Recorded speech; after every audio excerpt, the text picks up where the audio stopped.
C'est 2 coups de canon! C'est 2 coups de canon qui ont offert la victoire au Real Madrid aujourd'hui, les amis! Petite imitation d'Omar Da Fonseca que j'ai croisé ce mardi et à qui je passe le bonjour, bien évidemment. Bonjour à tous, les amis. Très heureux de vous retrouver pour ce débrief de Real Espagnol Barcelone. Victoire 2-0 et l'oracle a encore frappé. On avait pronostiqué, les amis, le 1-2 ou 3-0 et en score exact, on était parti sur un 2-0. Beaucoup de choses à dire aujourd'hui, que ce soit les individualités, la compo évidemment de Xabi Alonso. Donc ouais, ça va être un bon débrief, je pense, parce que regardez au classement ce Real, mais provisoirement, évidemment. Un +5 au FC Barcelone, 5 matchs, 5 victoires. Tout n'est pas parfait. Loin de là, parce que ce Real ne m'a pas totalement emballé aujourd'hui, mais 5 matchs, 5 victoires. Et à un moment donné, quand tu es un nouvel entraîneur du Real Madrid, les débuts sont hyper importants pour que les joueurs aient confiance en ton projet, pour créer une dynamique positive. Et on va y arriver parce que c'est quand même, comme je le disais en introduction, 2 coups de canon qui nous sauvent aujourd'hui. Un qui est signé Militao après 20 premières minutes très décevantes. J'avais tweeté la douche froide ce début de match, mais Militao, un an après, a retrouvé le chemin des filets. Et puis ce deuxième coup de canon signé Kylian Mbappé avec cette position très particulière de son pied. Mais ça, on y reviendra en fin de vidéo. Les émotions, parce que c'était aussi le retour de Camavinga 5 mois après, et également le retour de Jude, du Lord, Bellingham, qui va nous faire le plus grand bien pour tout ce qui est créativité lors des prochains matchs du Real Madrid. Il n'a joué que quelques minutes, ça aussi dans la gestion de Xabi Alonso. On en parlera en fin de vidéo. Est-ce qu'il ne méritait pas un quart d'heure, 20 minutes de jeu? Est-ce qu'Mbappé avait véritablement besoin de jouer aujourd'hui 88 minutes? C'est toutes ces questions auxquelles on va répondre aujourd'hui. Mais la première à laquelle on va répondre, c'est ce 11, cette nouveauté que nous a fait Xabi Alonso aujourd'hui, ce 4-2-2-2, avec 2 milieux pivots qui étaient Tchouaméni, Valverde, 2 ailiers qui étaient Vinicius et Franco Mastantuono, et puis donc 2 attaquants, Gonzalo, Mbappé. On parlera évidemment de la performance de Gonzalo, il y a des choses à dire, mais voilà, c'était un 11 ambitieux avec le retour d'Asensio. Ce n'était pas Alaba, donc dans ce 11-là, que je trouve ambitieux, moi j'étais plutôt satisfait. Pourquoi? Parce que tu relances quand même 2 joueurs qui étaient un petit peu au placard, Gonzalo, Asensio. Et finalement aujourd'hui, si on regarde l'ensemble de la rencontre, ça n'a pas été brillant offensivement côté Real Madrid, notamment dans les combinaisons, dans les 30 derniers mètres face à un bloc bas. Mais défensivement, on n'a pas concédé d'occasion. Je ne sais même pas si aujourd'hui, Courtois a fait un arrêt. Donc, c'est un des rares matchs finalement où on peut juger véritablement ce Real Madrid, puisqu'on a terminé à 11 contre 11. Mais défensivement, ça rejoint les statistiques que je vous avais partagées en ce début de Liga. Le Real est l'équipe qui concède le moins d'occasions en Liga. Et ça, on peut s'en réjouir, parce que je vous dis toujours quelque chose. L'attaque vous fait gagner des matchs, la défense vous fait gagner des titres. Retenez bien cette phrase, les amis. On avait 4 joueurs formés au club. 4 joueurs formés au club, 6 qui avaient déjà évolué au Castilla. Important quand on vous dit qu'il y a cette volonté d'hispaniser ce 11 du Real Madrid dans les années à venir, parce qu'il y a la Coupe du Monde en Espagne, et de créer le lien entre le Castilla et le Real Madrid, on en avait la preuve aujourd'hui. Donc un début de match très décevant parce que autant contre Marseille, on a eu 20 premières minutes de feu et le Real s'est éteint petit à petit. Là, ça a été un petit peu l'inverse aujourd'hui finalement, avec un Real qui n'arrivait pas à animer ce jeu, un Real qui était rigide, statique, sans mouvement. Voilà, moi je m'attendais avec du mouvement partout, des joueurs qui allaient combiner. On était quasiment à 4 attaquants aujourd'hui finalement. Et non, il n'y avait rien. Un milieu qui manquait cruellement, évidemment, de créativité, tant et si bien qu'on le voit sur cette occasion. On jouait des ballons longs, du Militao, du Raúl Asensio. On sautait ce milieu de terrain parce qu'il n'y avait pas la magie. Il n'y avait pas la touche créative, malheureusement. Donc, peut-être que c'est un pari perdu d'un point de vue jeu pour Xabi Alonso, mais on gagne quand même ce match 2-0. Et finalement, la solution, elle vient de qui? Elle vient de Militao.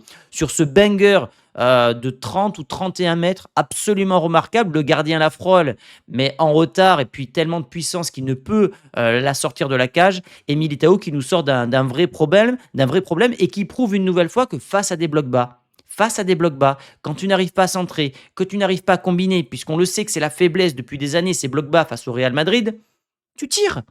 Tu as des bons tireurs, du Valverde, etc. D'ailleurs, Valverde, on ne le voit toujours pas tirer cette saison. Je ne sais pas ce qui se passe avec lui. Mais voilà, tu peux avoir une frappe déviée, tu peux obtenir un corner, tu peux marquer. Et donc, oui, ça me fait plaisir de voir qu'on tente de plus en plus de ce côté-là. Sachant que la dernière fois qu'un joueur du Real, un défenseur du Real a marqué avec une si longue phase de possession, donc ici 26 passes, ça datait de 20 ans. 2005-2006, pour vous dire. Donc c'est une vraie touche Xabi Alonso avant ce but. Un Mastantuono qui aurait pu marquer juste avant la mi-temps, qui a été bon, on en parlera de Mastantuono. En tout cas, moi j'ai beaucoup aimé son match, même si évidemment ça reste un joueur qui est jeune, il y a pas mal de déchets. Mais je trouve qu'il y a beaucoup, beaucoup de potentiel concernant le jeune espagnol. Vinicius qui malheureusement, une nouvelle fois déçu. Moi je commence quand même à m'inquiéter pour ce joueur-là. Alors oui, il y a des choses bien, des choses pas bien, mais ça c'est le genre de frappe qui l'aurait marqué en 2022-2024. Là ça passe largement au-dessus. Il y a quand même des bonnes choses parce qu'il fait ici une passe à Mbappé, Mbappé qui se loupe totalement, mais il y a quand même des bonnes choses. Le pauvre, en plus de pas être forcément très très bon et en confiance, il n'a pas de réussite. Ça c'est le lot des séries ça. T'es pas en confiance, ça marche pas, tu as besoin d'un but, de 2 buts, de 3 buts pour te relancer, tu tapes le poteau. Ah, c'est comme ça. J'espère qu'il va se relancer parce que mentalement, je pense que c'est pas facile pour lui. Au-delà du physique, on l'a souvent dit, il y en a qui l'ont dit encore dans les commentaires des dernières vidéos, il peut être lourd et tout ça. Moi, je pense que c'est dans la tête. Donc, j'espère qu'il va vraiment s'y remettre parce que on est bientôt à 1 an que le joueur n'y arrive plus. Après, c'était après le Ballon d'Or. Le Ballon d'Or est lundi, donc ça fait quasiment 1 an, jour pour jour, que Vinicius ne va pas bien. Et s'il y a bien une équipe qui doit pouvoir le relancer et un entraîneur qui doit pouvoir le relancer, c'est bien Xabi Alonso. Ce qui nous amène au deuxième but, au coup de canon, au coup de pétard signé Mbappé, parce que, mis à part ça, on a eu des occasions.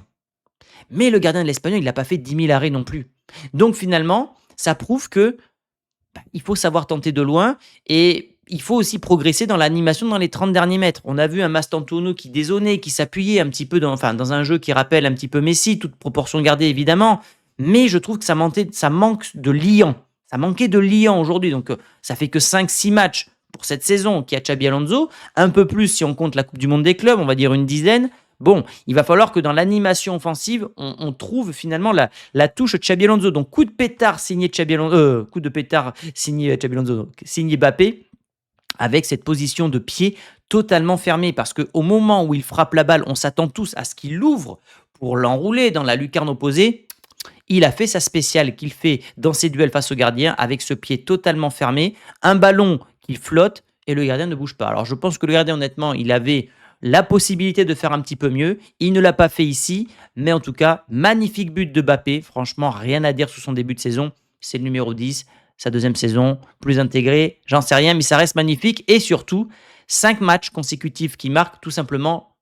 Si on fait le bilan de son début de saison, il n'y a qu'un match où il n'a pas marqué. Donc un gros début de saison pour le Kicks qui aurait dû mieux faire sur cette occasion-là. Et quand je vous parle de magie, la magie, elle est venue de Mastantuono avec cette petite cloche.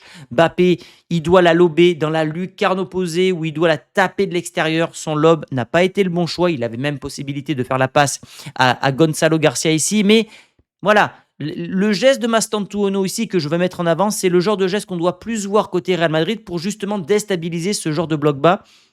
Je suis très fan de ce genre de joueur, ce qui nous permet de faire la transition donc avec Mastantuono qui va donc ne pas disputer la Coupe du Monde des moins de 20 ans et rester au Real Madrid. Je trouve qu'il progresse de match en match. C'est pas parfait, mais on parle d'un joueur qui a 18 ans, qui a changé de continent, qui arrive dans le plus grand club du monde avec l'endroit où il y a le plus de pression au monde. C'est un peu un feu follet, il est un petit peu partout et nulle part à la fois. Il n'est pas collé à son côté droit, donc ça j'aime bien. J'aime le fait qu'il fait des passes vers les attaquants pour s'appuyer et combiner, soit pour réouvrir derrière, soit pour tirer. Il lui manque cette finition, cette confiance, mais dès lors, je vous le dis, dès lors qu'il va trouver la faille, pendant 2-3 matchs d'affilée ou des passes D, en fait, qui va mettre des goals assists, je pense qu'on a de quoi être très optimiste. Je n'irai pas jusqu'à dire que c'est un crack générationnel, comme on nous l'a vendu. Pour l'instant, je ne vois pas ça, mais je vois un joueur qui a quand même beaucoup de talent, qui fait énormément d'efforts défensifs. Je pense qu'aujourd'hui, c'est encore l'attaquant qui fait le plus d'efforts défensifs et qui convient parfaitement au jeu de Xabi Alonso. Donc, encore une fois, Xabi Alonso avait vu juste dans son mercato et dans le fait de cibler des joueurs qui pourraient s'incorporer dans son système de jeu. Et j'aime bien, voilà. Je reste persuadé qu'il est mieux à combiner autour des attaquants plutôt que de rester côté droit, mais je pense qu'il est en train de marquer des points par rapport à certains Brahim Diaz. D'ailleurs, sur cette première mi-temps, il a quand même gagné 6 duels, 2 dribbles réussis, ce qui est en progression. Voilà, contre Marseille, il y avait aussi beaucoup de bonnes choses, mais il manque ce dernier geste. Il manque encore aujourd'hui ce dernier geste pour progresser. Concernant ce duo, alors Carrera, je le trouve fabuleux. Franchement, Carrera, je vous le dis, je l'ai mis dans les tops. J'ai même pas regardé les notes, on les partagera tout à l'heure, on les regardera sur le site là. Mais Carrera, j'adore. Quelle intelligence de jeu ce mec, quel bagage physique en attaque, en défense. Il se met dans les demi-espaces, mais il ne combine pas avec Vinicius. Je ne trouve pas de complicité entre ces deux joueurs. Et autant les années auparavant, je pouvais dire, bon, Vinicius, il n'a pas de latéral, style Mendy ou Fran Garcia qui vient combiner avec lui, autant cette année, on a quand même un latéral gauche qui aime se projeter vers l'avant.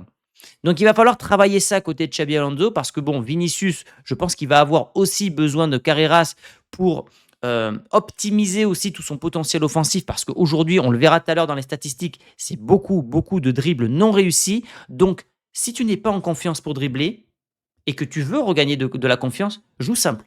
Ne va pas dribbler 3-4 joueurs, tu n'es pas en confiance, c'est pas le moment de le faire. Combine avec Carreras, combine avec Mbappé, joue plus simple. Et au fur et à mesure, tu mets de la difficulté dans ton jeu, tu prends une prise de risque dans ton jeu. Et je trouve qu'en fait, Vinicius, le problème qu'il a aujourd'hui, c'est qu'il veut tout faire d'un coup. Il veut tout rattraper d'un coup. Donc ouais, je suis plutôt inquiet pour Vinicius, mais je suis très hypé par Carreras. Alors, concernant ce milieu-là, pareil, pas de complicité, pas de créativité, toujours très hypé par la saison et l'année 2025 de Tchouaméni qui s'affirme comme un véritable patron de ce milieu de terrain.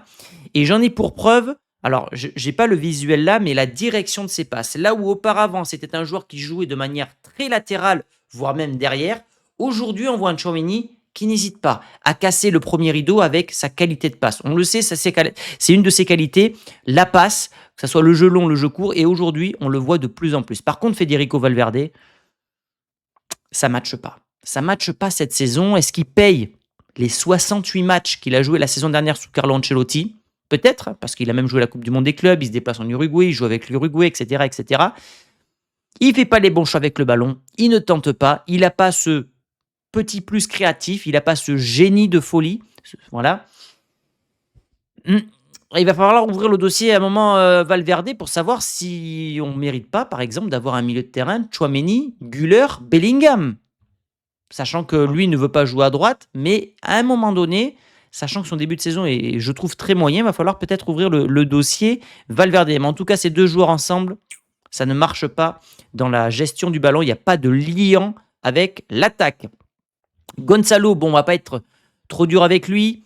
On n'a pas eu un Real qui a été dominant au niveau des centres. Il y a eu très très peu de centres aujourd'hui. C'est un joueur qui est un renard des surfaces. C'est pas un joueur qui va te créer le jeu à la Harry Kane ou à la Karim Benzema, pour le comparer. Il avait que 28 minutes dans les jambes, mais je pense qu'il n'a pas marqué de points ce soir.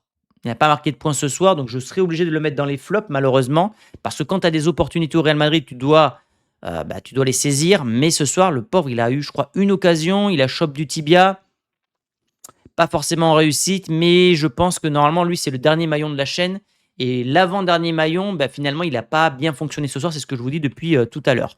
Xabi Alonso, la gestion de Xabi Alonso. Alors, qui change de 11, qui change de formation, je ne le jugerai jamais sur ça parce que moi, j'aime les entraîneurs qui sont un peu imprévisibles. Voilà, donc je ne le jugerai jamais sur ça. Par contre, dans la gestion de Mbappé, tu peux le sortir à 2-0. Tu peux faire rentrer Bellingham et Camavinga à un quart d'heure, 20 minutes de la fin. Parce que là, ce soir, le message envoyé, c'est quoi? Tu fais sortir encore Vinicius avant Mbappé. Et en fait, c'est pas le fait de le faire aujourd'hui qui va faire péter un câble au clan Vinicius, mais ça sera l'accumulation. Quand les mecs, ils vont faire les statistiques, ils vont dire que Vinicius est sorti 10 fois avant Mbappé, les mecs vont se dire, bon, il y a un problème. Alors, Mbappé est meilleur que Vinicius, c'est vrai. Mais à un moment donné, attention à ce genre de truc. Il fallait peut-être sortir Mbappé aujourd'hui un peu plus tôt, sachant qu'il y a l'Evante cette semaine, il y a l'Atlético dans une semaine. Je trouve que parfois, la gestion de Xabi Alonso, elle porte à débat. Au niveau des stats, on va passer du coup ici. On va passer sur le mode statistique. Un Real qui a dominé, donc normalement, vous voyez l'écran. 72% de possession pour le Real. En XG, donc les buts attendus, on est à 1,35, donc on est au-dessus de l'Espagnol Barcelone. Nombre de frappes, 16 à 8, on a le double. Frappe cadrée, 5, c'est pas assez, c'est ce que je vous disais, pas assez d'occasions côté Real Madrid. C'est pas normal d'avoir si peu de frappes cadrées alors que tu as 16 frappes. Donc voilà, ça c'est pour les duels, on les a remportés. Bon, bref, ce qui va nous amener ensuite aux notes de cette rencontre, au top, pardon. Donc moi, j'ai mis Mastantuono. Voilà, moi je trouve qu'il a beaucoup de potentiel et je veux le récompenser aujourd'hui. Tout n'a pas été parfait, il y a du déchet, mais ça reste un joueur que je trouvais très bon. J'ai pas mis Mbappé. Parce que Mbappé a loupé beaucoup d'occasions. Il a loupé le lob, il a loupé le caviar que lui a mis, comment il s'appelle, Vinicius. Donc j'ai pas voulu mettre forcément Mbappé aujourd'hui. J'ai mis Militao, très bon défensivement avec Raúl Asensio. Raúl Asensio qui a fait un bon match aujourd'hui. Et puis j'ai mis donc Carreras, qui est en train, Carreras, petit à petit, de s'abonner au top de la chaîne. Et je suis plutôt satisfait. Au niveau des flops, Valverde, j'en ai parlé juste avant. J'accroche pas avec le Valverde 2025-2026. J'ai mis Vinicius, parce que Vinicius doit mieux faire. Il y a beaucoup, beaucoup de duels perdus. On le verra juste après dans les notes des joueurs. Et j'ai mis Gonzalo. Donc on revient sur les stats et on va aller voir du coup les notes. Et donc on va commencer par Vinicius, qui est noté 8,2. Et je ne suis pas du tout d'accord avec les notes de Vinicius parce que quand un joueur ne cadre qu'une seule frappe sur 4, 25% de frappe cadrée. Quand un joueur n'a que 33% de dribble réussi, alors que c'est censé être sa qualité première, non. Je n'ai pas envie de... Quand tu as gagné que 5 duels, pour moi, il ne mérite pas d'avoir cette note-là et il ne doit pas être dans les tops aujourd'hui. Militao, homme du match, ça se tient, il ouvre le score, il débloque le compteur but côté Real Madrid. Combien il a gagné de duels aujourd'hui? Donc passe réussi 93%. On va regarder côté défense. 60% quasiment de duels gagnés, c'est pas mal, mais bon, je pense que c'est surtout le but qui le récompense aujourd'hui. Mastantuono, tiens, on va aller voir l'Argentin, qu'est-ce que ça donne? Donc passe réussi 89%, ça c'est bien. Voilà, 6 dribbles sur 9 réussis. C'est bien, c'est en progression. Tu as 2 tiers de tes dribbles qui sont réussis, donc moi j'aime beaucoup. 60% de duels gagnés, c'est pas mal. On parle d'un joueur pareil, hein, comme je vous le dis, qui vient d'Argentine. Donc j'aime bien. Mastantuono, je suis plutôt d'accord. Donc Mbappé 8,3, je peux comprendre parce qu'il marque un beau but aujourd'hui. Qui c'est qu'on va pouvoir analyser? Carreras. Carreras, 91% de passes réussies. Qu'est-ce qu'on a comme stat intéressante? Tac, tac, tac, tac. Duel gagné, 67%. Duel aérien gagné, 1 sur 2. Bon, ça reste très sérieux, hein, Carreras. On parle d'un joueur qui a 22 ans. 22 ans, le potentiel qu'on a allé chercher, c'est totalement dingue. Et enfin, Valverde, pourquoi il est noté si bien? 93% de passes réussies, ok, encore faut-il voir les passes. Dribble réussi, bon, ok, c'est pas là qu'on le juge. Passe longue réussie, bon, ça c'est très bien. Duel gagné, ok, bon, peut-être que c'est moi qui suis sévère. Je trouve que c'est dans la créativité qui manque quelque chose du côté de Valverde. Carvajal a fait un bon match. La défense a été très bonne aujourd'hui. Tchouaméni était très bon. Ouais, donc bon, moi je suis pas forcément d'accord avec les notes qui nous sont présentées par Fautmob, mais je suis plutôt. Ouais, je suis plutôt confiant quant à mes tops et à mes flops, les amis. Voilà pour aujourd'hui. Demain, live avec Guillaume aux alentours de 16h30. Donc, activez la cloche, les amis. On va débattre du match d'aujourd'hui. On va parler peut-être un petit peu du match et de l'actu qui va suivre également demain. Donc, n'hésitez pas à vous abonner, à activer la cloche, très important pour recevoir les notifications des lives. Et moi, je vous dis à demain, les amis, pour une prochaine vidéo. Ciao!